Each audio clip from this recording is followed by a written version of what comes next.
He reads the QB's eyes better than almost anybody. He's still a good athlete moving backwards as he is forwards. He can cover tight ends. He reads the open space really well. He covers guys, not grass. Again, I'd like to see the processor improve, but man, I think it's almost there. There's just not much I don't like about him. If he was a better athlete, this is a Hall of Famer. Victor, I think we watch different players.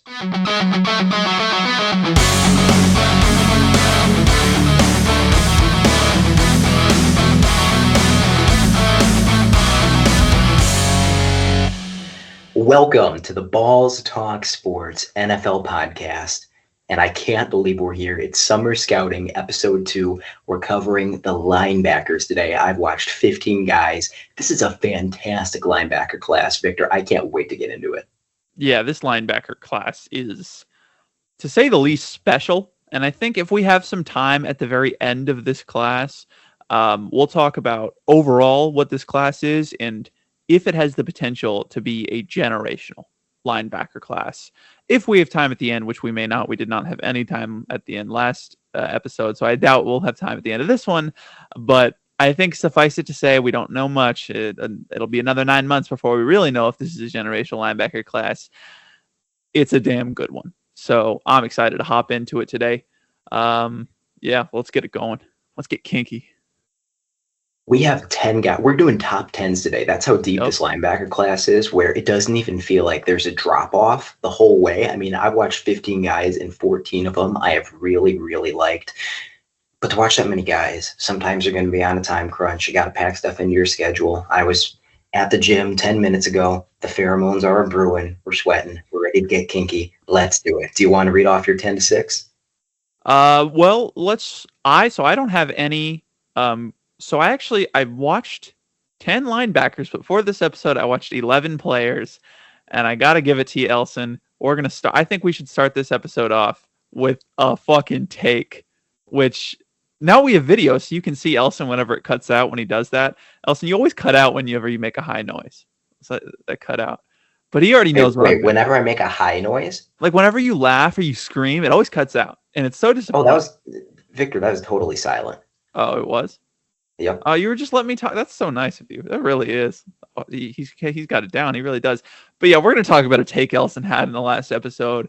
One that I went into trying to prove wrong so that we'd have something to disagree, and I couldn't. Harold Perkins Jr. is, let's just say this, he's not a linebacker. I don't know what the hell he is, though. So let's start off the conversation with Harold Perkins Jr. because Elsen ranked him in the top 5. He was your number 5 safety.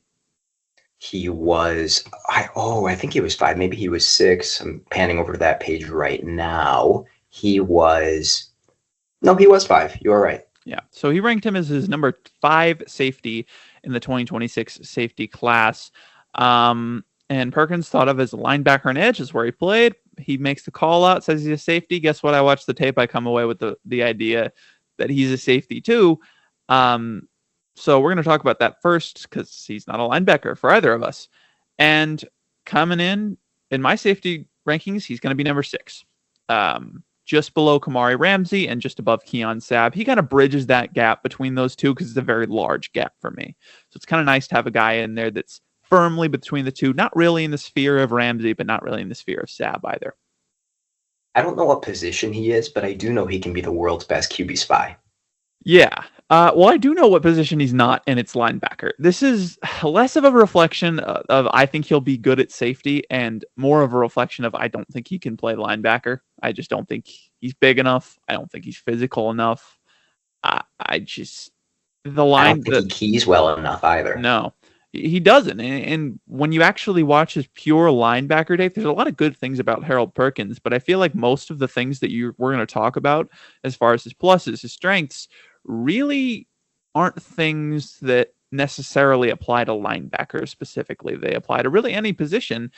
And this is a good time for Perkins to come out, though, because when we're talking about a guy like this, who's a positionless player, really, the NFL always loves him, but now they're starting to figure out how to use him. You know, we're seeing guys like Josh Metellus come into the league and have success. Ivan Pace Jr. have success. So maybe he should just go to Minnesota. maybe Harold Perkins should just get drafted to Minnesota. but he is a very versatile. Well, he's a very versatile player just due to his athleticism, and he's got the athleticism to play pretty much any position he wants on the field. Um, and there's issues at every position, so I'm fascinated to see where he ends up, what role he ends up playing, more than what position he plays, because he could play linebacker um, as a guy who should never run defense or hardly ever run defense, because I do think he can do it in certain doses, or if he's a safety that is just always coming down, or if he's a star role, kind of playing some nickel here and there. I don't know where he's going to play. Um, but he's a fascinating prospect. So you watched the tape and came to a similar conclusion that I did in episode 1 of Summer Scouting, but as I think about it more, I'm kind of talking myself into him as a linebacker if you put him in that late downs, passing downs role, because I really, really liked him in coverage, and I want to get your thoughts on that. He's athletic enough to do it, and I thought his feel for coverage was pretty rare, with polishing still to get to at the next level. However, you can use him as a blitzer as well, and you can have him be a fantastic QB spy and stick him on these quarterbacks that have play extension as one of the best tools in their bag. However, I do think his best upside is as sort of a star, like you said, that nickel safety versatile type, because I straight up think he has the speed to play man coverage on tight ends. It's just if you can coach that into him, and I already think he's getting close in college. Yeah, and I think you nailed it on the head. I think he plays linebacker in third down positions, and in first and second down, I think you bring him down as a box safety. Um, my big, I mean, in coverage, I did like him. I think a lot of it is propped up by athleticism. It's just he can get beat and still make it look pretty because he's so fast, and because he's so agile as well. But there is also just an instinctual feel there that you can't teach. There are some times where he goes with the flow of the round. He's not thinking, and he just got it down, and it ends up in a pick or a really nice play. So Perkins absolutely has that ability. It's just I didn't see it consistently, and I would have liked to see it. And that really is the story of his tape. It's like, yeah, there's a lot of great stuff, but I've just never seen it consistently. So he's got another year to prove he can do great things consistently. Maybe he will, maybe he won't. If he doesn't, then I think we talk about him somewhere in the third to fourth round range, a guy that he's got potential in the league, but you got to do a lot of work, not just teaching him up, but figuring out what to teach him up on, figuring out where he's going to play, what you want to do with him, having a creative defensive coordinator. But if he does clean that stuff up, absolutely first round potential there for Harold Perkins. LSU is going to flip him the bird, and they're going to put him at cornerback and say you have to learn another new position, and nobody's going to know what you are even more because he's going to be good at it somehow, but not quite good enough. He might be able to do it though. I mean, he's just that crazy. I mean, it was a weird watch, let's say the least. It was a weird watch. And if you do move him to safety full time, I obviously have concerns. I've never seen him play a deep zone. The deepest zones I really saw him play were, a curl flat or something like that. And even then, when it got deeper, when he had to track it deep, I just didn't love what I saw the rare times that he did do it. So obviously, a guy with no deep coverage experience, you put him at safety, we're gonna have some issues there. So that was one of those things. I don't think he should be a full-time safety, but I don't think he's a full-time linebacker, and he's definitely not a full-time nickel. So what is he? We'll have to figure it out. One more thing before we do the 10-6 on him. The reason I was kind of comfortable projecting him as a safety is because I actually did see him play the deep hole a decent number of times, like in a Tampa 2.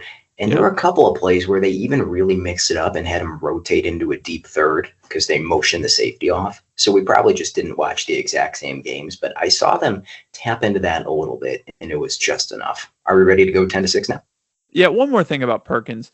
Go ahead. In something that's not necessarily football related, but it's like Perkins he's played a lot of positions for LSU. He's basically gone wherever they've asked him to.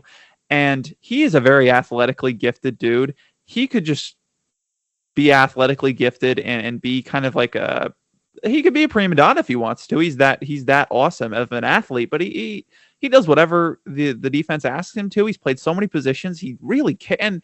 And as a linebacker, you can see him out there trying to learning from his mistakes. And there's just very few guys who give more shits than Harold Perkins, man. You're just going to see him. It's always fun to watch a fast guy actually use that speed, not only when he needs to, but when he wants to as well. So many chase downs. He's got like sideline to sideline speed and uses it all the time.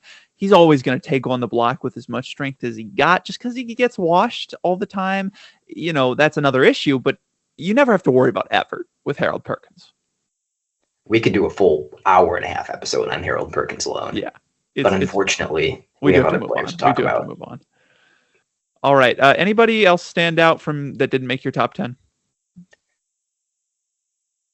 Actually, all four linebackers. Well, okay, Yanni Karlaftis at the bottom. I have a not NFL prospect grade on. However, Alexander Kilgore out of SMU, I thought was a fantastic young run-stuffing linebacker with something like a 3.5% career missed tackle rate. It was ridiculously low when he backs it up on tape. Lander Barton is one of the smartest players I've ever watched. It comes in flashes where he'll go on multiple game streaks where he's playing like a Madden user linebacker is my comp for him. It's like he has a bird's eye view of the football field. There's no wasted movement. He goes in for a blitz, realizes it's blocked up, and then bounces back out. Really fantastic stuff. And then he cooled off a little bit in 2024. It's also just the athletic limitations with him. Leonga Lafau is a classic, and Leonga Lafau from Texas, by the way. I have a feeling we'll talk about a Texas linebacker later on. Classic developmental traits prospect. But this is going to become a theme. He's a really good tackler. There are a lot of really good tacklers in this class. And then finally, Suntaran Perkins from Ole Miss. He's not a linebacker in college. I want to make that very clear. He is a true stand-up 7 technique edge rusher. But he's 210 pounds, and he plays like it. And I don't really know what you do with him because he doesn't have any pass rush moves, but he's really athletic. So I have him in the Yvonne Pace role, and I'm calling it a day. Yeah. So I've only watched one of those guys, Suntaran Perkins, and he's number 1, 0. He's 10 for me. And I came to kind of a similar conclusion. But let's read off our 10 through 6, and then let's talk about Suntaran Perkins. You do the 10 through 6 first. All right. So number 10, as I just said, is Suntaran Perkins. Number 9 is going to be Raylan Wilson, the Georgia linebacker, the other Georgia linebacker, because there's 2 in this class. Number 8 is going to be Austin Romaine out of Kansas State. Number 7 is going to be Jayshawn Barham out of Michigan. And number 6 is Torian York out of Texas A&M. So you have 2 players there that I didn't watch. Romaine, who unfortunately I couldn't quite get to. I didn't get to Drake Bowen either. And Jayshawn Barham, I wasn't able to get to. Now I'll do my 10 through 6. I want to read it backwards because I have a take here with my number 10 linebacker. Number 6 for me is Raylan Wilson, like you mentioned, out of Georgia. Then number 7, Tony Rojas, one of the best cover linebackers in this class out of Penn State. Bryce Betcher out of Oregon. Whit Weeks out of LSU. And my number 10 is Deontay Lawson from Alabama. And it's a little bit of a drop from number 9 to number 10 with him. It's a 4th round grade down to a 5th round grade. So that is a take. Wow. I do get it, though. We'll talk about him later. But I do get it, why you'd have him at 10. So yeah, I did not watch your 7 or 8. Bocher and Rojas. Bocher as the resident name pronunciation specialist. Betcher and Rojas, I did not get to them, but I got to the other 3. Good group. All right. Let's do, Suntaran Perkins.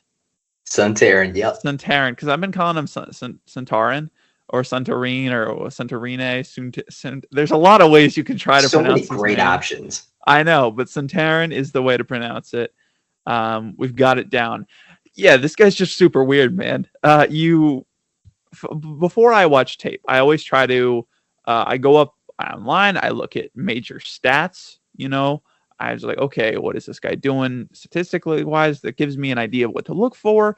And obviously I jot down basic notes, height, weight, year, all that stuff. Yeah, height, weight is weird. He's a edge. Like you said, I wouldn't say he's a true 7 tech stand-up edge because of how much he drops back into coverage from that technique. But that is where he lines up most plays. So I guess you could say that. But he's 6'1", 210 pounds. Like you said, it's just bizarre. I did like 3 double takes when I saw it. And he looks it too. It's not like this is a guy who he's 210, but he's really 225, 230, and they're just listing. He's 210. It's super weird. I will say, I think he's a little heavier than 210. My estimate was 215. 218, but he is ridiculously Even then, small for an edge. I've just never seen it before. Like of a prospect of this caliber, because I know that a lot of people are talking about him as a top 10 linebacker, similar to how we are. Um, as a top 5 linebacker, some people are, and he's listed as linebacker slash edge, even though he plays mostly edge. But it's just you got to put linebacker on that profile because he's a first percentile linebacker size too. 210 is incredibly small for a linebacker, nevertheless an edge. Weird. But then you watch the tape, you turn it on, you're like, all right, I kind of get it. Because when you just got a ball of electricity thrown at the quarterback, it's kind of tough to stop. It really is. His hair is on fire at all times because, like you said, you see the lack of strength on tape. That absolutely Oh, shows yeah. through where he doesn't have the mass to hold the point of attack consistently. But the way he battles and fights through anchors and is just constantly throwing hands and deconstructing blocks with his hands to just find the football. I've watched something like 50 defensive players so far. I think he has the best nose for the football out of any of them. He is constantly around the play. That is a linebacker trait. And again, this is a guy who isn't really lining up as an off-ball backer, and he's still getting to the football as much as anyone in this class. However, I don't think he can play edge because, like, I'm kind of willing to accept that. If you're really, really fast, maybe you can play on the edge at the NFL level, even if you're really small. He's a bull rusher. I Yeah. didn't see him run like a speed chop a single time, and it's like, buddy, you're hurting yourself here. To be fair, I also didn't see him run a bull rush many times. Really, what I saw was a limbless man, an armless man throwing himself at the tackle. And you know what? Credit to him. Sometimes it fucking worked. He had a rep. I forget against who. But he bull rushes this guy. He's 330 pounds and he drives him backwards into the quarterback. Unbelievable. But then, like, the next 16 times he tried that, because that's all he does, he gets a fantastic, like, he's small, but he's incredibly athletic. He's elite first step. He gets low on his haunches and then he pounces, and that provides for really great speed to power. So he gets a great first pop because he lands the hands sometimes. If he can land the hands, he gets a great first pop. But then the biggest issue I have with his game is the fact that as an edge is, well, as you said, he doesn't really have any moves other than the bull rush, but he doesn't have anything, any semblance of anything after the first move. There's just no counters, no nothing. I'm just going to use one move and that's it. I'm swinging the fastball. I'm swinging on the fastball, and if I miss, I miss. But if I hit him, it's going to be a home run. So I want the home run. So what linemen can do is, I know you're not going to do anything. You're not going to run around me. You're going to run right at me. I'll tank that first hit, and then I'm going to reset my anchor and get some semblance of leverage back, and then just there's nothing you can really do. So Perkins doesn't really make them scared that he's going to do anything after that initial power, that initial punch. So linemen can just stand pat and take that hit. And we saw Will Campbell do it a lot. He got beat one time, and then he was like, all right, I get it. I'm just going to take the hit, take a couple steps back, dig in, and it's over. I saw a really telling stat with him. So out of several hundred qualifying Power 5 edge rushers, Suntaran Perkins is top 10 in pressure rate. He's bottom half in win rate. That should tell you everything you need to know about how he's generating pressure. And look, I love it, but at the end of the day, this is such an obscure player with such an obscure path to being a quality starter in the NFL that he kind of has to be a not my guy. He's just swimming uphill. He's swimming up the river. I always say swimming uphill. He's climbing uphill. You get the gist. I got it. Yeah, it's I don't know if we can have not my guys that soon, though I will say Deontay Lawson is definitely not my guy for you if you have him that low. Yeah, it's just he's a weird watch. I do like that you called out the Ivan Pace role, because there are some snaps as a blitzer where it's just electric. And as a linebacker, I'm really not afraid of the transition. I think he's going to make it pretty seamlessly. And as a linebacker, I'm okay with his weight just because he's holding his own against tackles in the run game sometimes. Like, this guy truly represents, I mean, even more than Harold Perkins. He represents, it's not about the size of the dog in the fight, it's the size of the fight in the dog. And he's got a lot of fight. You know what I mean? There's just sometimes where a guy will get on him and he just doesn't give up. He's just going to hold his ground as much as possible and somehow use that leverage to get in there and throw a guy off of him. So there is good run defense in there. There's absolutely an elite motor, and that will translate to a linebacker, especially when he can build up that speed coming downhill, those first 3 or 4 steps, get that steam going, and then really take a guard off of his stance to kind of disrupt everything. I think he can be a really disruptive blitzer and a really disruptive run defender if you can teach him how to do that. But as you said, it's going to be a very specialized role in the NFL. I wouldn't take him very high because I just don't know if you can play every down. And even on the downs you do play, there will be significant downsides.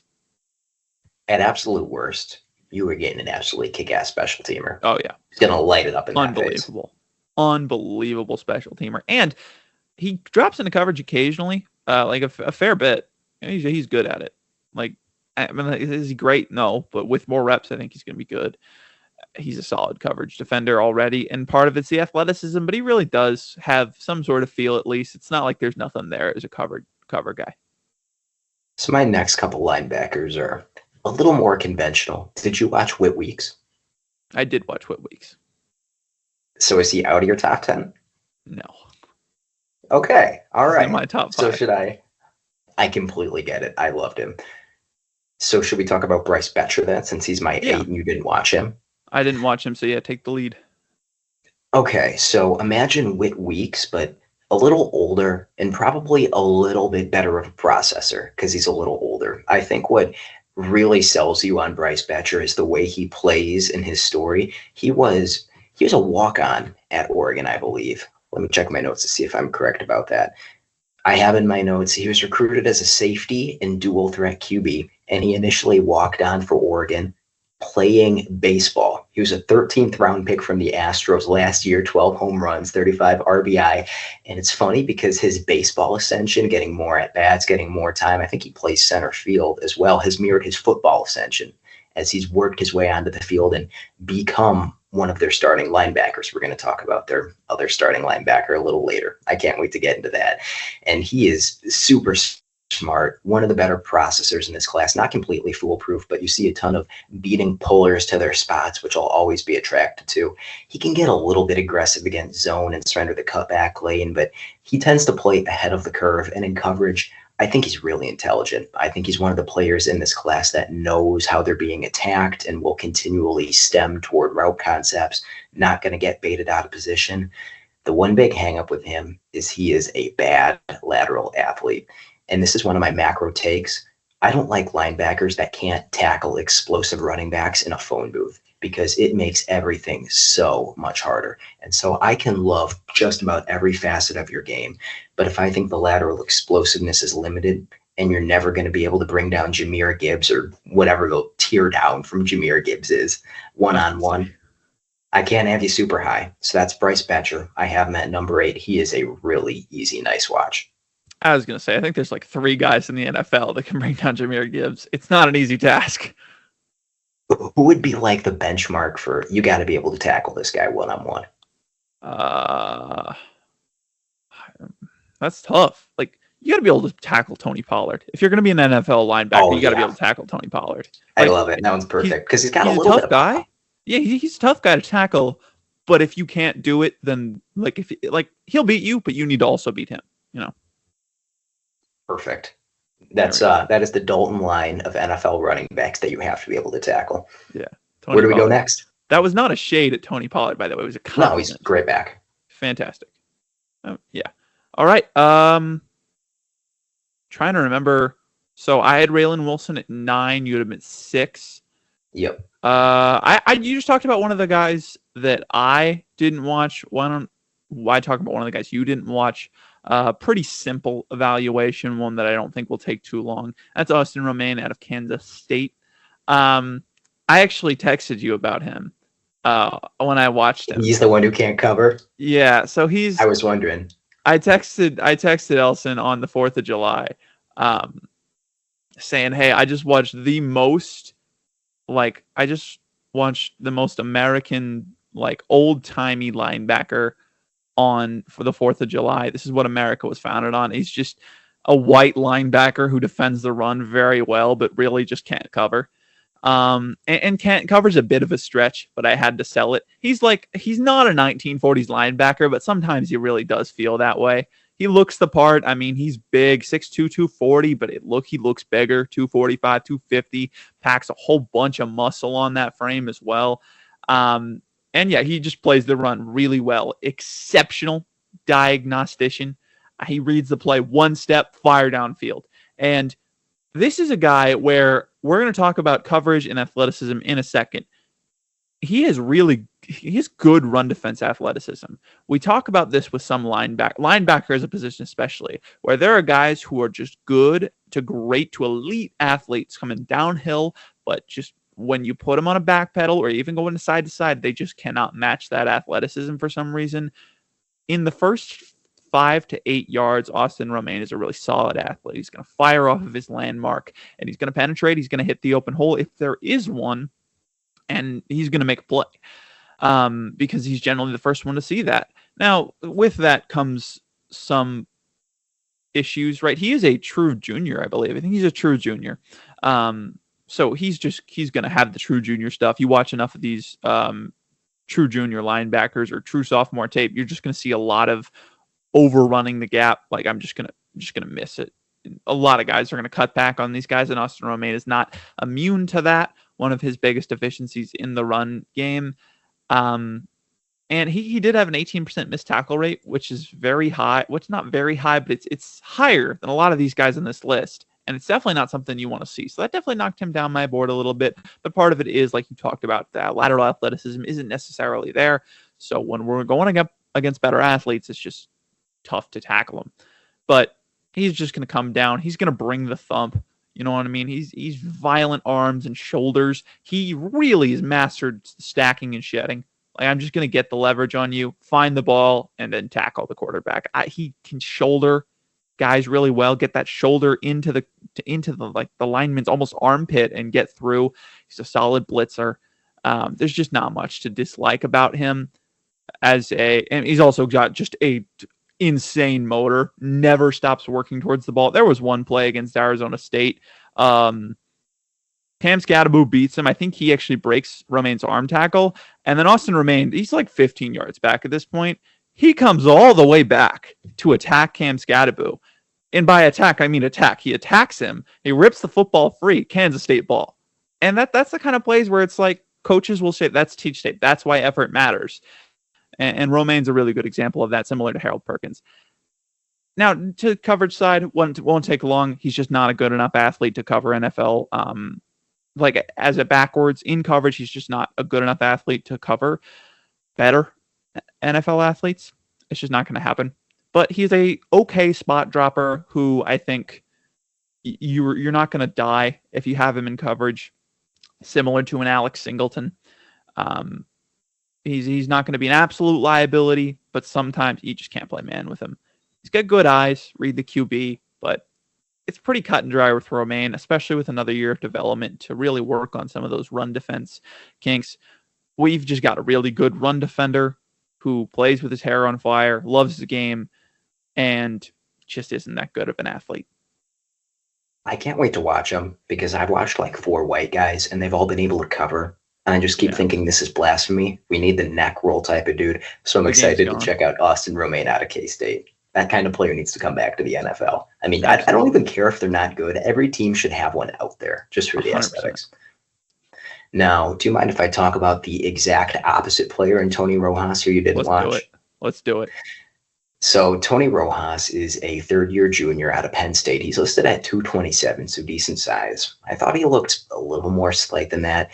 And what really caught my eye with him, like the reason that I went out of my way to watch him for this episode, is he has absolutely fantastic PFF cover grades. However, particularly coverage grades can be really dicey. Like they can just straight up not check out. A few players I really like in coverage were scoring in like the 50 to 55 region. When I watched Tony Rojas, it absolutely checked out.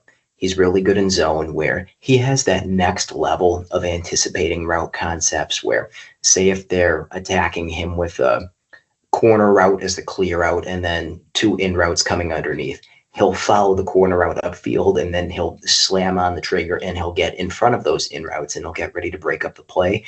However, what really stands out is his man coverage ability. He plays man coverage like a premier cover safety, I would say, would be my comparison. One of the few linebackers I've ever watched who legitimately has trail technique. Ball's in the air. He's not worried. Receiver has to come around and try and make the back shoulder type of grab. He sees the ball the whole way. He gets a hand in and he punches it out. He has ball skills to actually pick the ball off in the air. He had at least a couple of interceptions last year, maybe more. And then when he returns these interceptions, it looks like a kick returner. Just a whole different athletic gear shifts on. And as you might have imagined, he's a really good athlete, both in terms of hip fluidity. I think it's probably the best of anyone I watched, and the long speed, also very, very good. Against the run, he tries. He'll try and hit blockers hard. He runs at the first thing he sees most of the time, and he's not a good tackler. He is maybe the only player we're going to talk about today who I think is a straight-up bad tackler. I don't think he's a class of 2026 guy. I think he's a class of 27 guy. However, if he keeps putting on weight and he keeps the speed and explosiveness, gets that run trigger into a more pro-ready place, he already shows some stuff as a tackler. He's not completely terrible, not the worst you'll see. Tightens that up, maybe gets into the 11, 12% missed tackle range. This could truly be a Pro Bowl caliber player. So that's why I'm a little higher on Tony Rojas. Nice. You know what? There is a lot of guys in this class who can defend the run. A pure cover player is something I didn't see. I might have to go back and watch him. There's plenty of guys on Penn State in our future that we could watch, and then catch a little bit of Tony Rojas in the background. To be clear, I also think Austin Romaine is a 2027 guy. He might come out if its draft stock's high enough, but just seems like a guy who's going to play all 4 years. Watching Rojas intercept passes 40 yards downfield is pretty entertaining. Combine Tony Rojas and Austin Romaine you got the perfect linebacker. The Steelers have done like a 40% worse version of that with Peyton Wilson. And who's the big thumper they play on early down? It's not a Landon Roberts. What's his name? Patrick Queen. I know it's not it, but big Steelers linebacker. This isn't going to come up. The real ball knowers they'll pick up the slack for us. They'll know who we're talking about. Yep, Google's not helping me, so just believe me, the Steelers do something like that. Anyway, where to next? I'll put up the name in post. Perfect. Thank you. You're welcome. Raylan Wilson next, maybe? Or Jayshawn Barham, where you have him? Yeah. We'll do Jayshawn Barham real quick. I had him at 7, and then we can end up the 10 through 6 with Raylan Wilson, because I'm assuming we'll talk about Torian York later. We will. Okay, good. We'll talk about Barham, then we'll talk about Raylan Wilson. So Barham, I actually just watched him today, a couple hours ago when I got off work. I was just like, you know what? I want a couple more guys. I did not, because there were 4 guys on my watch list. I just didn't get to. I took a lot of time on a lot of these linebackers, more time than I expected. And I wanted to do it well, do my work with pride. So I didn't end up getting to 3 guys that I wanted to, which was Drake Bowen and the Pitt linebackers, Kyle Lewis and Rasheem Biles. Really wanted to get to them. Didn't though. I didn't get to Jayshawn Barham today. Last guy I watched, and I tell you, definitely not a disappointment. There's a lot of guys in this class that you'll write their reports, and at the end on the weakness section, it's just like, I wish he was a little bit bigger. Barham does not have that problem. He's 6'3", 248, and man, he looks bigger than that, and he plays bigger than it too. The first thing you'll notice about Jayshawn Barham is that how every time he connects with a person, they end up on the ground. And yeah, it's impressive the first time you see him do it. It's like a receiver coming on the motion, and then he comes out, and Barham goes into coverage, and Barham reads the screenplay really well, and it's like, all right, I'm just going to take this man's life, and there's nothing he can really do about it. But then you see him do it to a guard, and it really gets your piss hot. You know what I mean? And it's not just one time this happens. It happens consistently, where Jayshawn Barham, they blitz him, he comes down the field, and he just detonates a 330-pound offensive lineman. This happened against Texas. These are not small guys. Did this to Kelvin. Actually, Kelvin Banks, he only did it to him once. Banks held up pretty well. He did this to Jake Majors. You know what I mean? He just kills dudes. It's amazing to watch. Built like an edge rusher, but then you watch him cover. I mean, he covers with grace. I mean, this is a guy who he's just light on his feet, way too light for someone that big. And then, yeah, he can edge rush as well. He can rush off the edge too. So you can cover, you can run, defend real well. You can rush off the edge. Like, I don't think he's an elite athlete because he's so big. I just think he's a really great athlete for his size. And it's absolutely good enough in coverage. I think, so he was 2-year starter at Maryland before transferring to Michigan this past year. I don't think he's like exceptional as a run defense diagnostician. I don't think he's exceptional at that. I don't think he has an exceptional feel for coverage or anything. He doesn't have great coverage instincts or playmaking instincts. But none of that's in the weaknesses column. It's just not in the strengths column necessarily, and it absolutely could get there. And you see the flashes in run defense. And as an overall diagnostician, I was really impressed at being able to pick up these complex plays, end arounds, reverses, jet touch passes. I mean, he was just there first all of the time. And it really helps that he's a really solid athlete with really good hips for someone that big. It's just, you have no right. You know what I mean? And as a run defender, he stayed in his gap. His gap discipline was a lot more impressive than most of these guys. And that really helped because most of these guys have to leave their gap because they're smaller. So I have to kind of leave my gap and try to go around him. Jayshon Barham can just go through him. And that really helps when you can just run through a 330-pound person. That really, really adds some value to you. So I'm excited to see him continue to develop at Michigan. Incredibly strong, great athlete. If we can just get a little bit more juice in coverage, kind of refine those instincts, and maybe be a more consistent run defender, slightly more consistent shedder, I think we're going to have something really nice on our hands. And he's definitely a pro linebacker. He was already on my priority watch list. After that description, he's got to be number one. However, it's not like I've never gotten eyes on him because I was going back through my 2025 draft cycle notes, calling guys out that I want to check out for next year's cycle.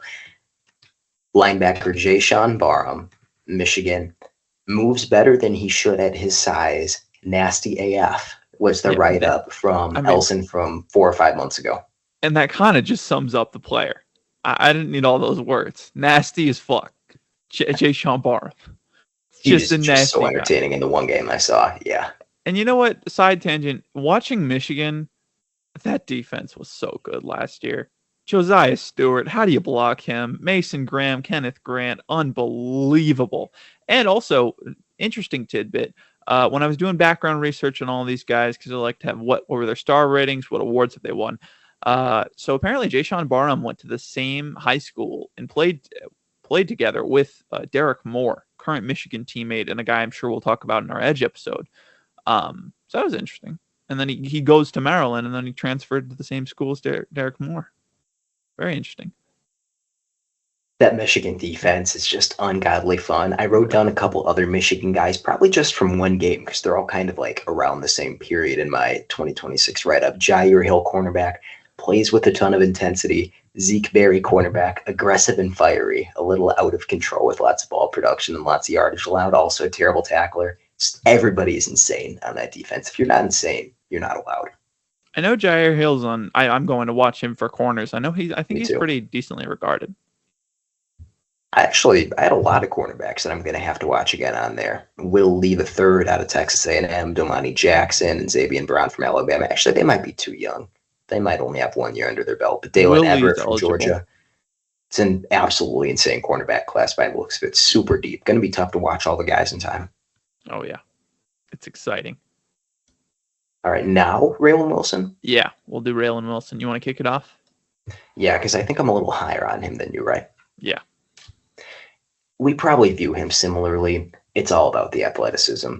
I think he probably runs in the mid 4.5, sideline to sideline. I think he has smooth hips. I think he has good foot speed. I think he plays the position the right way. Something that might surprise a lot of people is he actually took more snaps on the strong side than CJ Allen, his running mate, who we'll get to, did. Like, this is the guy that they're trusting to play more Mike than CJ Allen, who is a fantastic prospect in his own right. He's a really good tackler. That's what really stuck with me about Raylan Wilson is I thought that his breakdown technique to deconstruct ball carriers, he's really strong. Find a way to get him on the ground. It really impressed me. Every other aspect of his game, pretty raw. Didn't see impact in coverage. Just another guy who kind of runs at the first thing he sees as a run diagnostician. I love that word, by the way. I'm definitely going to steal that. However, you would prefer that over linebackers that just kind of get frozen out and who are continually late to their spots because they have them listed at 6'1", 235, and you see that weight room strength. When you're that big, like, yeah, I want you to run hard at things and I want you to blow blockers open. You do see the 6'1" as well. He can kind of get enveloped. That's a weakness on him. He has a small frame, but he is super dense. He will rock you off your spot if you give him the opportunity. And I saw enough in coverage to be like, yeah, I think he can get there. I think he can get to a starting caliber place. So I think a lot of run defense potential for Raylan Wilson. Yeah, I mean, you said it. When he sniffs something out, holy hell, in run defense. Like, you're not beating him to the sideline. And a lot of guys tried and nobody succeeded. It's really a thing of beauty. He's a fantastic athlete, like you said, and there's really not much I have to say. That was a great that was a great synopsis. Yeah, as you said, the coverage not necessarily to my liking.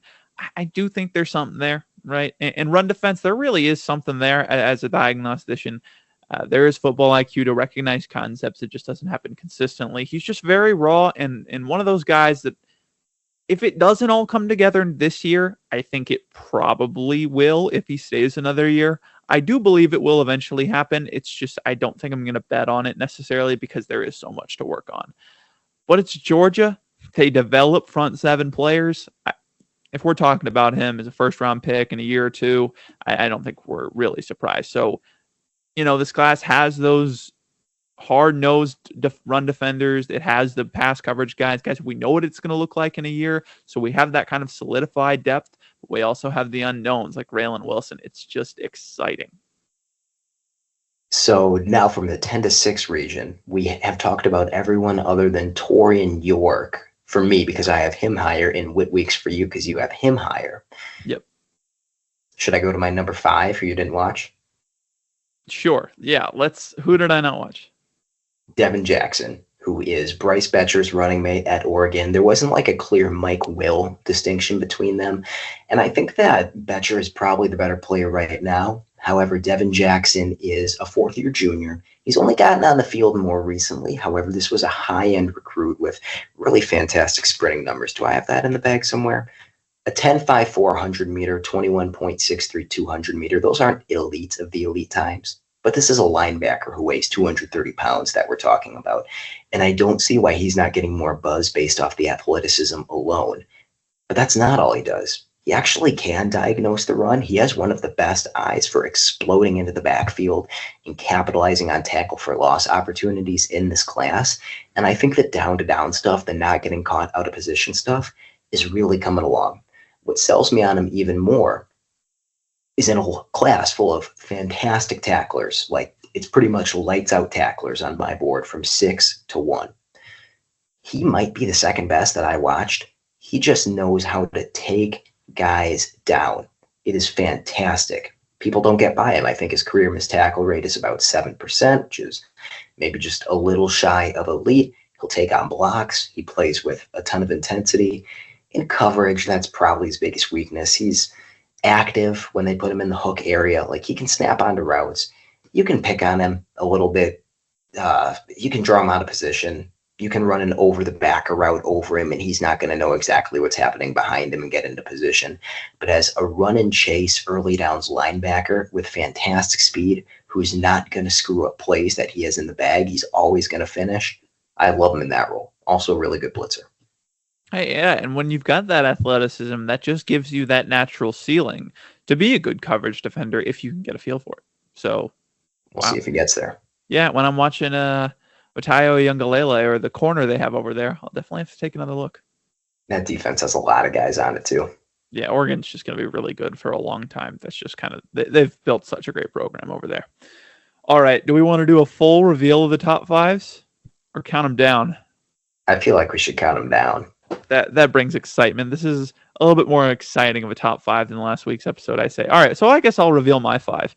And I'm guessing it's somebody you watched, and I'm guessing it's somebody you have on your list, and probably higher than me.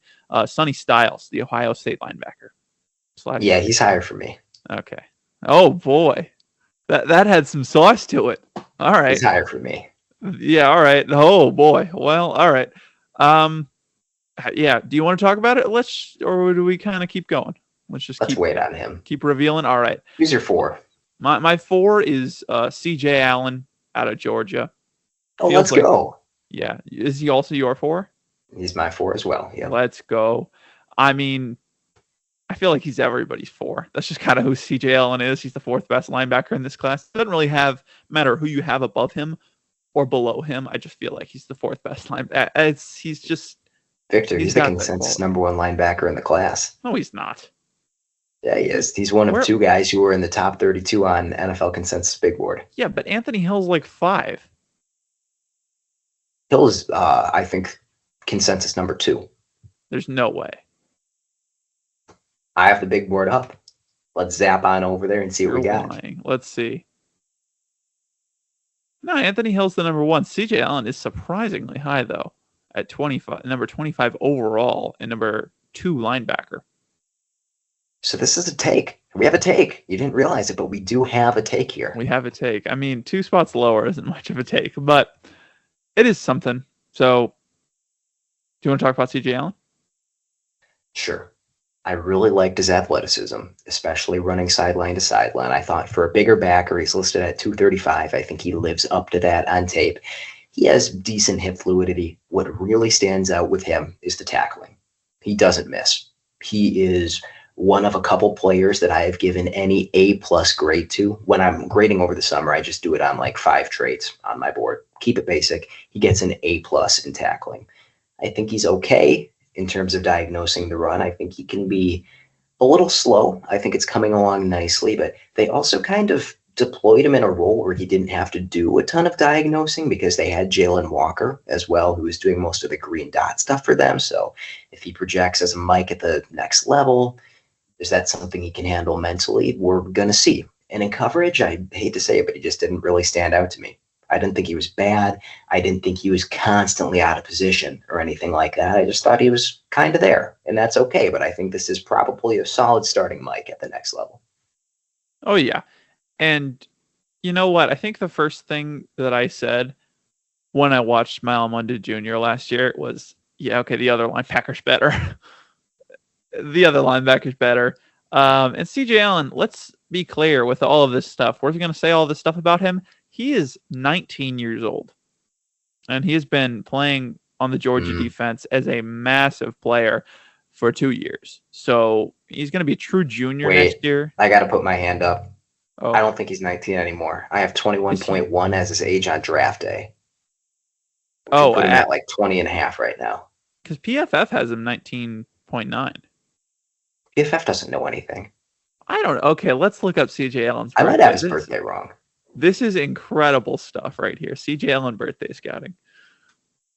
March 1st, 2005. So he did turn 20. Yeah, you're right. PFF sucks. I'm sorry, PFF, but Trevor, you got to update the Victor, birthdays. he's like 5th in my age power rankings at the linebacker position. Unbelievable. Raylan Wilson outclasses him on his own team.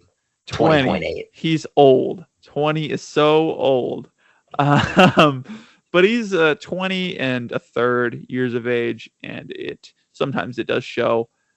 I really do want to see more come along as a cover defender, really. Just ability to, and I don't think it's necessarily that he's a poor reader of the field. I just don't think he's that comfortable in coverage yet. And overall, I think that's kind of, linebacker's a really tough position to play. I think he just needs more snaps to be comfortable. And I think we're really going to see that this year. We talk about guys who could put it all together and have a great year. I think C.J. Allen is one of those guys that will put it all together this year and really look good. You know what I mean? They're just, when you're doing summer scouting especially, there's a fine line between those guys. Like, yeah, it could happen versus guys that you're just going to bet on. And that guy's he's going to be good next year. And I think C.J. Allen's one of those guys. He's going to be a better cover defender. He's already really good at a lot of things. I mean, he's kind of commanding this Georgia defense as a true sophomore. Fantastic pre-snap reader, pre-snap adjuster. He's seeing things. He's calling it out. The only guy that I had, there are only two guys that I had better at him than that, and they will be above. They will be in my top three, both of them. But he's seeing this stuff, and he's just telling guys where to go, and it's really impressive for a guy who was 19 at the time doing all that. So there we go. It's very impressive. And then he's really good at reading the concept post snap. He knows what he's looking at. It's just he hasn't really all put it together and how to respond.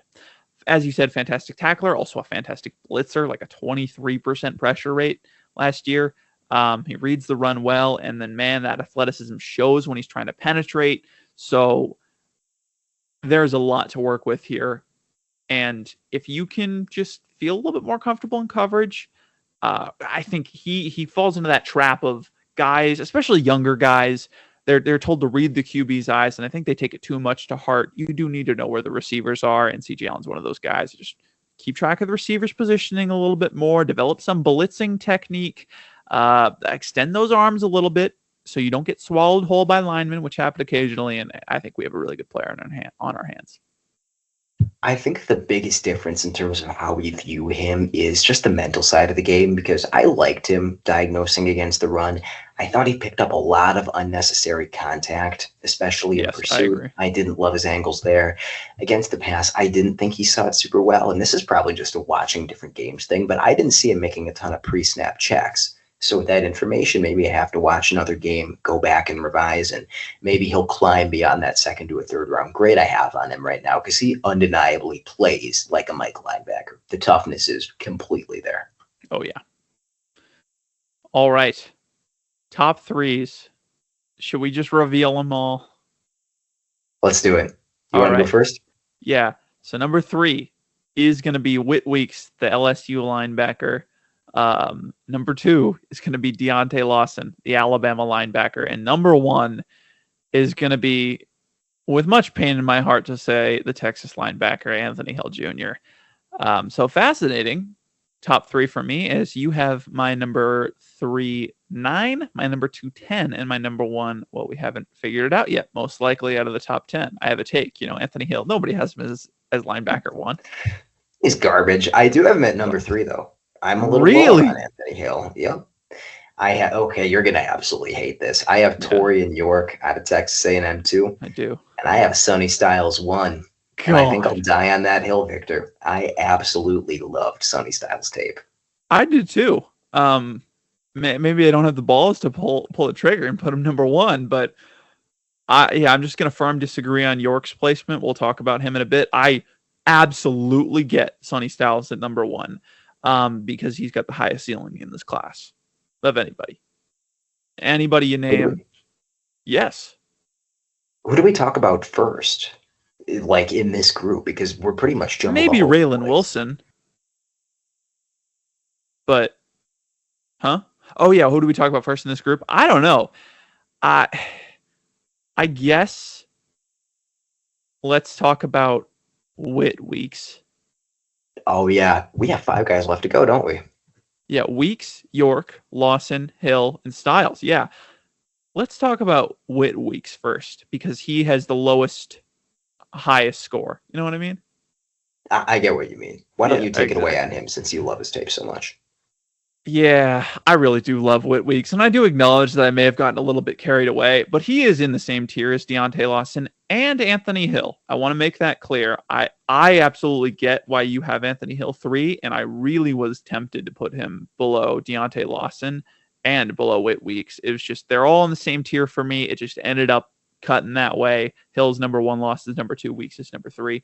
I think they're all taken in the first round next year. I think that's a very hot take. That's why I'm so high on this linebacker class. I think they're all going in the first round next year.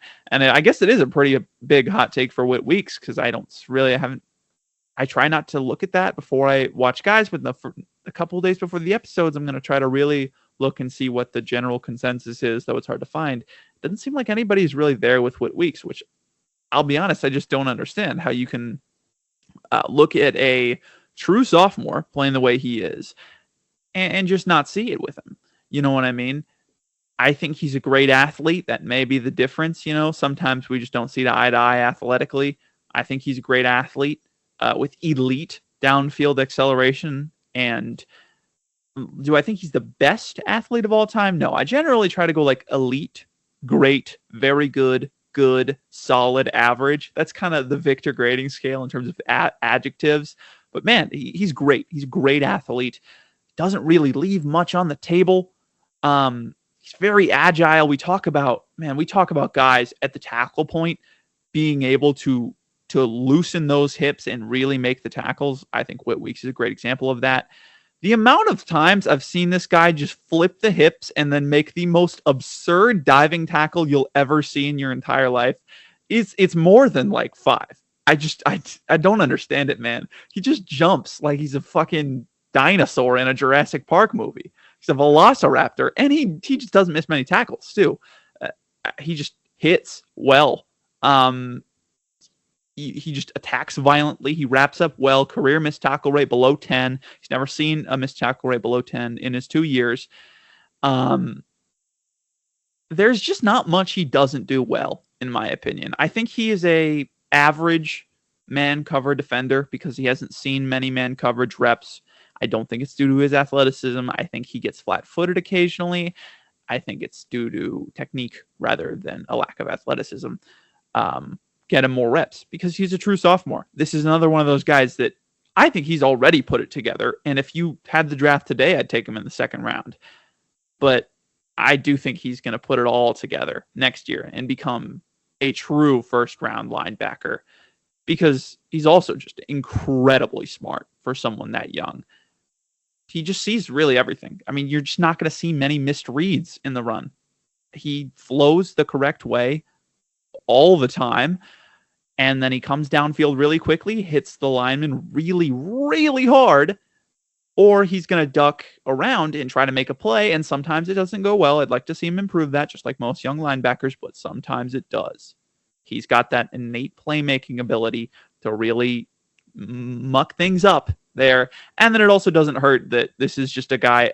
When you watch Harold Perkins and Whit Weeks together, I think you're seeing the most motor any linebacker core has ever seen, apart from maybe like that Baltimore linebacker core with Ray Lewis and Terrell Suggs and the other guy. Like, there's just so much motor. Whit Weeks just does not quit, and I love that about him. He is below 230 pounds. Sometimes he will get washed out of the run fit.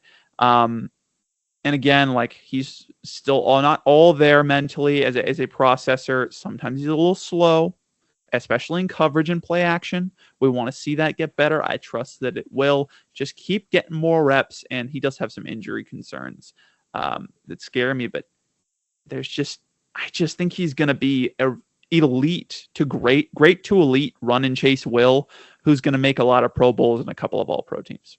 I'm planting my flag. Whit Weeks is going to be awesome. We literally just disagree on the athleticism. It's fine. like that's all it is. What really turned me off is what I kind of got into earlier. I saw way too many explosive running backs stick a foot in the ground and just burn the pursuit angle, accelerate away from him. I'm interested to know if you watched. Oh, did you watch him against Alabama? I think I watched a little bit of that one, maybe, but I think I watched like one 2023 game and two 2024 games, so I don't remember. Okay, because it was actually the last game I watched of him, which I believe was against Alabama, that started to generate some concerns in my mind, because in that one he had 3 or 4 misses where he just went flying by dudes, and it really put a damper on the foot speed. I didn't love his hip fluidity either, and I thought his sideline to sideline ability was average. Those are all the negative things I want to say about Whit Weeks. I think his take on technique to deconstruct blocks and truly go after weak points, free himself up, is elite. I think the only other player in the class that consistently does that, where you're not just looking to pop pads, you actually know how to get off of your block, is Sonny Styles, who is my linebacker 1. I think Weeks really knows how to use the zone jam, where he's hanging out in the hook curl, and there's a mesh crosser coming across the field, and he wants to put that guy on his ass. Because when you go out and hit a route, you're not playing flag football. Like, that throws off timing. Football offenses are timing oriented, and if the receiver cannot reach their landmark in time, that's going to be huge. I also just thought he was urgent in coverage. We talk about covering players and not grass. He is looking around at all times for somebody to flip the hips, even if he's not going to flip the hips super fast, and snap onto in time. So I thought he was fairly impactful, even if he's probably not going to be a 3 interception a year type of player. I even thought he was a really savvy blitzer with a great understanding of timing. I saw a couple moves in the tank as well to just sort of slither through the line and find the quarterback. There is so much to like with Whit Weeks. I just thought he was athletically limited, and it breaks my heart a little bit. Yeah, sometimes a guy will do that to you. Just such a good player and just can't get the athleticism up.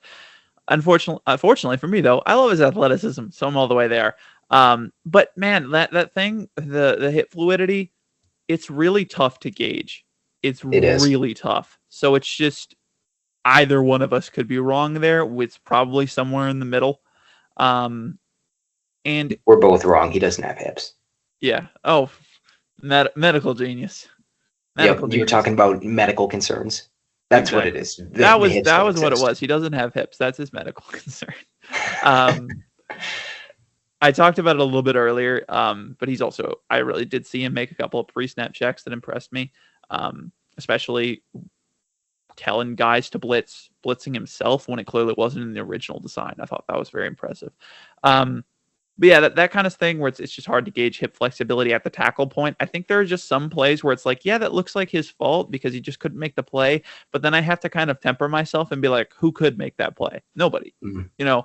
Sometimes I think a lot of it is guys like that who are great athletes, they will overrun themselves. And everybody does it. They just overshoot with the angles and it makes their hips look bad. Versus sometimes somebody can actually take incredible angles and really hit them at the exact right moment and make their hips look better. So it's really just that's one of the toughest parts of linebackers to really gauge is hip fluidity when tackling. It's really tough. Did you want to go on to Torian York next, who Yeah. is a guy I'm a lot higher on than you are? Yeah. And I think it's going to be a similar conversation with Weeks because I like I Torian have a York. feeling, yep, it's going to be almost exactly the same. I thought York was the superior athlete. I thought he was okay running sideline to sideline, maybe like a 5.5 out of 10. What I really liked with York was the closing burst. When he was 3 yards away from a ball carrier, I consistently saw the ability to run him down. And again, this could be a game differential difference, but I didn't see ball carriers snap him off with a hard cut or a juke move or a spin move. I think he's maybe the third or fourth best tackler in this class, in a really good tackling class. But what sold me on Torian York, the reason that I'm so comfortable with his projection, he's listed at 5'11 and a quarter, 235. He's ungodly stocky on tape. So he kind of matches that Mike persona. He plays like it. This is also a class not just full of great tacklers, but filled with extremely aggressive, high motor linebackers. Torian York is always doing something on the football field. He's one of the only players I've ever seen that when the quarterback calls an audible or receives a check from the sideline, something like that, and it's kind of a college-only thing where everybody kind of turns and looks at the sideline, and then the quarterback will come and relay something. He's walking up to the line. He's leaning his head in a little bit. He's like, "You got something to say? I want to hear that." It felt like every play he was shifting over the defensive front. He was moving around his linebacker teammate, even retreating into the secondary a couple times to move the box safety around. He clearly knew exactly what was going on in a Texas A&M defense that asks a lot of their players. And I didn't think there was anything Torian York couldn't do. Didn't love his run diagnostics, but I liked him a lot. He's young. He's a third-year junior. I think he's getting better. And didn't love him in coverage, but I thought he was super smart. Not a guy who was going to get baited out of position. I thought he knew what was coming at him. I don't think he's ever going to be an all-pro type of player, but I think he has the highest floor of anyone in this class. We mostly agree on Torian York. There are a couple of tidbits here and there, but yeah, I mean, he's a fun guy to watch. And 6 is low, but you got to look at 5 and 4 above him. This is more of a saying like he's in that tier with CJ Allen and Sonny Styles for me. It's another one of that, like where, I mean, I could easily see him as a second round grade in a year's time. And if I'm projecting grades, he's probably going to come in as round 2 through 3 for me. Because I do think I forgot to mention Torian York when we were talking about pre and post snap processors. I forgot to mention him. I don't know how I did. I didn't see anybody except for Deontay Lawson make more pre snap checks and he just knows what he's looking at. This is a guy who lives in the film room, but unlike Deontay Lawson, he's not a fifth-year senior. He's a true sophomore. He was a true sophomore last year, going into his true junior year. It's unheard of to be this good at it, unless your name's also Whit Weeks, who's also very good. I think I'd give the edge to York.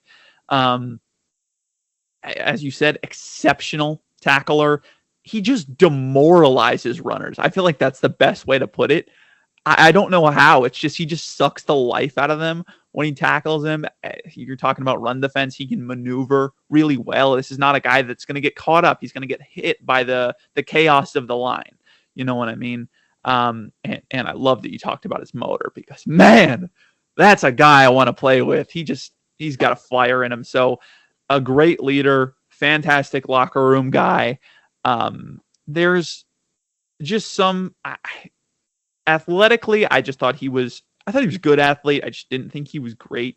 You think he should be playing golf or bowling? Yeah, he's terrible. He sucks. But most of my issues were I didn't see much hip fluidity and coverage.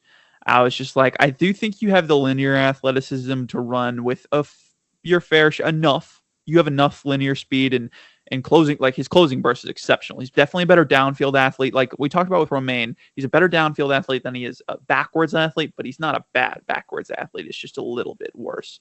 And then my main issue with him, it was when you're talking about a guy who I don't love as a coverage player, because it's like he does read things very well, but I didn't really see much playmaking. I didn't see much. I'm gonna bait the QB. I didn't really see much.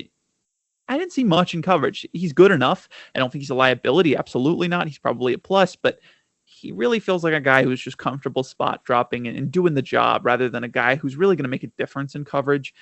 So I really want to see you make a difference in the run game. And he did sometimes, but there was just a way too many plays where he just doesn't maintain his gap discipline. He's going to overshoot his gap. And he got washed out of the play way too many times on tape for me. And that was just like, I don't love you in coverage, and I love parts of the run defense, but there's some parts that I just don't like. I think you're a good athlete, not a great athlete. We could be having an entirely different conversation a year from now if he improves those things. I think a conversation similar to Deontay Lawson, how I view him, though I think he's a better athlete than Lawson, to be clear. But I think York's a fantastic player. Hurts to put him at 6.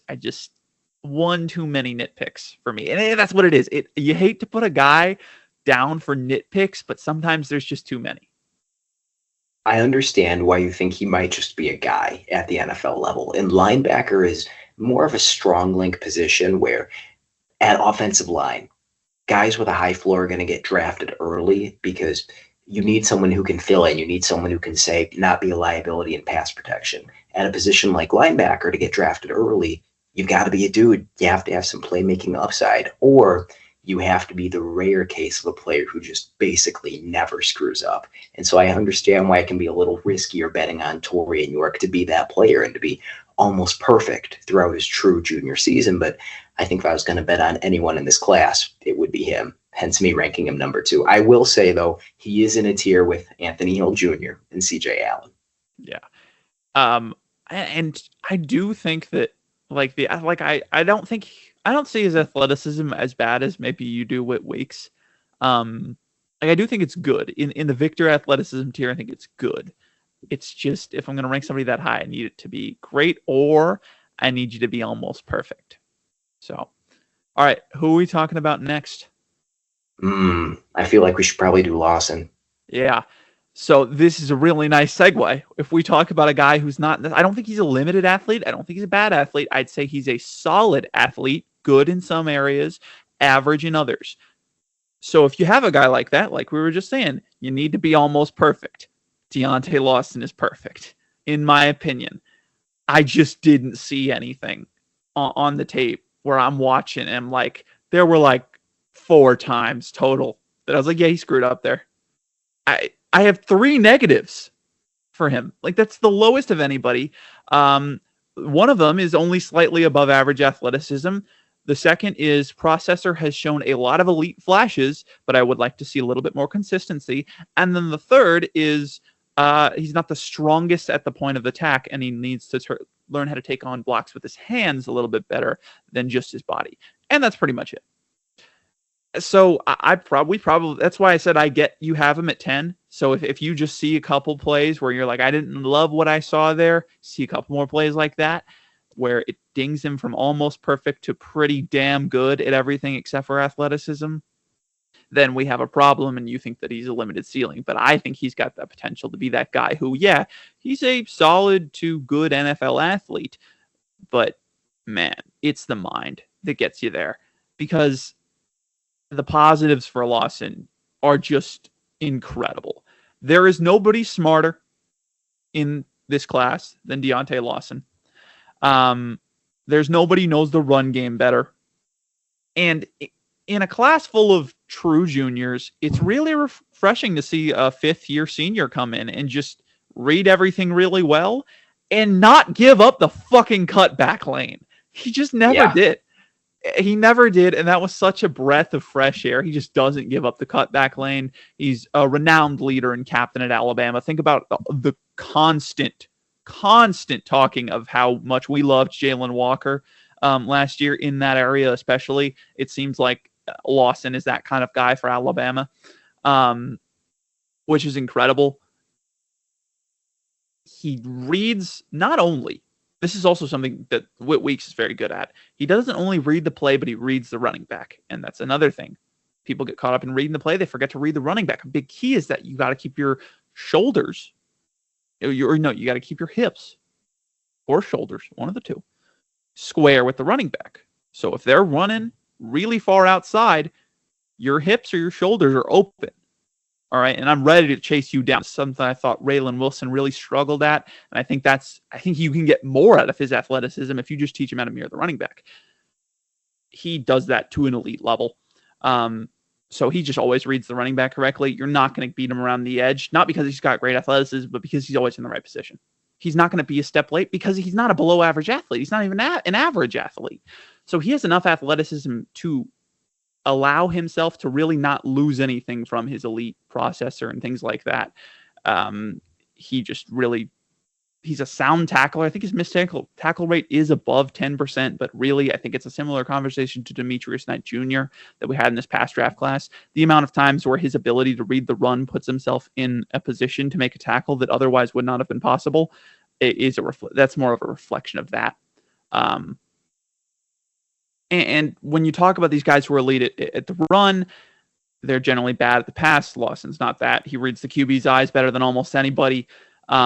He's still a good athlete moving backwards as he is forwards. He can cover tight ends. He reads the open space really well. He covers guys, not grass. Again, I'd like to see the processor improve, but man, I think it's almost there. There's just not much I don't like about Deontay Lawson. And if he was a better athlete, this is a Hall of Famer. Victor, I think we watch different players. All right, sure. Tell me. So where it starts for me with Deontay Lawson is I think he's a borderline liability as an NFL athlete. I think his speed you can get by with. I think it's rough. I think it's probably a little bit above bottom of the barrel. His foot speed, I thought, was genuinely a liability. I saw very limited ability to tackle running backs who did cut back against the grain on him continually, where it was, I don't want to say an automatic miss if a running back hit him with a cutback move, but I thought when he did get him down, it was mostly because he's big and strong, and he got a muscular arm out there, and the running back didn't have the contact balance to stay up. I liked his play against the run. I would say he has an aggressive trigger, and I think his best athletic trait is his short area burst. That is excellent. He has huge strides working against outside to wide zone where he can stay in position to make a tackle for a long time. It was more so when he has to turn the hips and actually sprint to get to the corner. That's where I didn't love it. But I did see him make mistakes against the run. I have in my notes more seeing it than anticipating it. I did see film study moments where he recognized something in the formation and he triggered on it hard, and the puller didn't even have a chance to get a piece of it before he was tackling the running back. I saw the same thing against the pass where sometimes he would recognize an RPO concept and he just slams on the accelerator and gets there in time using that short area burst and lays out the tight end on the stick route, and it's an incomplete pass and you love it. I hated everything else against the pass on a snap-to-snap basis, essentially. I didn't really see any ability to turn the hips and cover. Like, I don't think you can play him in man coverage. He did mirror the running back, like running swing routes in man coverage. I want to clarify. I'm not just hating on him for the sake of hating on him, but I would never trust him against tight end because I think he has some of the worst hips in the class. I also just didn't really think he knew what was going on behind him. I thought he wasn't a liability, but he was kind of a non-factor most of the time. What I loved was his strength at the point of attack. I saw some Deontay Foreman to his game where you can rotate him down a little bit, and I saw him occupy guard center double teams with a little bit of pre-snap momentum. I love the way that he could just battle through blocks because, like you mentioned, I didn't even love his take-on technique. He wants to ram the shoulder through you, but I saw him do that extremely consistently, and nobody is running through him. Not a 225-pound bowling ball of a ball carrier, doesn't matter. He's going to get him down as long as that ball carrier doesn't have the agility to make him miss in space. So I see Deontay Lawson as an early downs banger who I think will have a role. It's just he's a fifth-year senior. He has some injury concerns as well. I don't ever think he's going to turn into a three-down player, which is my linebacker 10. And I think we watched two different guys, like I mentioned before. You're right. He sucks. Sorry, good. I'm glad you agree. No, man. I will say, to clarify, he is really strong, and I did see those moments at the point of attack. But, yeah, there's just sometimes where I was like, you need to use that strength. Maybe that's a better. You use that strength at the point of attack. I just think we watch different players. I do think, as I said, I do think he's like not the best athlete of all time. I don't think he's nearly as bad as you were saying, but his biggest weakness is the hip tightness, and it does give me worry against, like, he's not a guy who can cover slots, right? But I do think it's good enough to cover tight ends. And yeah, I saw an almost perfect player who I really would have loved if he had better athleticism, but the athleticism wasn't going to hold him back from being a Pro Bowler. I don't think he's like an all-pro guy. I don't think he's ever a guy we're going to be talking about as, you know, when we're talking about the best linebacker in the league. I don't think Deontay Lawson is really going to be mentioned, but I could see him making a few top 10 linebacker lists. So yeah, very, very fun. This is why we do summer scouting, man. This is why we love it. So fascinating, really fascinating. That's probably, we thought we would watch different players with weeks in York. The Public Library will be closing in 15 minutes at 8 o'clock. Thank you. You're welcome. We thought we watched different players with weeks in York. We didn't. We watched different players with Lawson. Now let's get to both of our number ones, Anthony Hill and Sonny Styles. What would you like to go with first? Man, I'm really excited to talk about Sonny Styles. Talk about Sonny Styles, then. It's the coverage with him. Yeah, I mean, I get it. This is a converted safety. I understand why they moved him to linebacker, because I think for a safety, his speed is probably average, his acceleration is probably average, his hips are a little bit tight for that position, honestly. You stick that at linebacker, he instantly becomes one of the most dynamic cover linebackers in the class. One of the 2 to 3 guys. He made Bruce Feldman's freaks list. Yep, I saw that. Very high on that. I think he was in like the top 30. So that felt like that was just to give context. This is not when we say elite athleticism, that word gets tossed around a lot. Sonny Styles meets that criteria. Well, and we'll get into what makes him, in my mind, a total freak in a minute. But one of the 2 to 3 linebackers in this class where I saw genuine ability to carry a receiver, not a tight end, not a slot tight end, but an actual slot receiver up the field for an extended duration. I saw a little bit of ability to sort of leave space open and lurk into it. That's an extremely rare trait, but he's always covering somebody. He's never just hanging out in space. He's going to find somebody and he's going to mirror them down the field. I liked his run diagnostics. I didn't think they were fantastic. I thought they were probably average among the guys I watched, but I watched a lot of really good linebackers. And what blew me away about this converted safety, who is listed at 235 pounds, who looks like he weighs about 215, he's really strong. Like, this is not a guy who gets bullied off the ball. You hardly see that at all. And I think he has advanced frame size. I think he has long arms, which helps with his tackling. He has a really high missed tackle rate per PFF. I'm not going to lie, I have no idea what they're looking at. There was one game where he missed 3 tackles. Was that maybe against Texas? I'll have that in my notes. Oregon, maybe. They tagged him for 3 missed tackles. I was like, okay, I'm loving this player. I think he has some of the best tackling technique to stay in front and break down and run his feet through the point of attack in this class. What am I missing? Where are these missed tackles coming from? And one was like he kind of blew up a screen pass and the receiver cut away from him and the lineman was pushing him away from the play. And it's like, you got a hand on his ankle because you read it out really well. That's not anything. And one I remember was actually an extremely athletic play. It was a throw down to the flats that he was kind of allowing because, you know, you want to like allow the negative 2-yard check down and then blow it up. And the running back ducks under his tackle. And Sonny Styles has the presence of mind to kind of let it happen because it's like, oh, if I try and yank him to the ground, I'm just going to fly by. I'm going to be on the ground and then I'm done. So he brings the arm up, stays on his feet, flips the hips, and tackles the running back for like a 2-yard gain. That's still a stop. So he missed a tackle. And then with nobody else's help, he makes the tackle like 3 yards later. Those are Sonny Styles' missed tackles. If that's what the tape is filled with, and I'm assuming it is, I think he has really good block shedding technique as well. We're talking about basically a box safety who can play really advanced coverage stuff for a linebacker, who can also do all the high-end run fit stuff that you want. Fantastic athlete. I don't see any tool that he doesn't have in his bag, and that's why I'm so excited about Sonny Styles. Yeah, I definitely see the difference here. I think I agree with like 70% of that. And okay, it really explains the difference. I think he's just less developed of a player. I think I just see him as a little bit less developed. And I think that the missed tackle rate holds up, not in the way that PFF does it, but let's talk about the tackling first, because there are some plays where PFF will qualify it as a missed tackle when they shouldn't. And there are some that technically it's not a missed tackle, but it should count as like half a missed tackle, and Sonny Styles tape's full of those. When we're talking about tackling technique, I'll be honest, I don't see it with him. I do see the ability to deconstruct runners, and I think it's because he's so strong. He's just very upright, and it never feels like, I mean, it's not helped by the fact that he's 6'4". It never feels like I'm just going to drive a guy backwards with leverage. And he's catching guys, really. He's catching guys, and they're falling forward for 2 or 3 or 4 yards.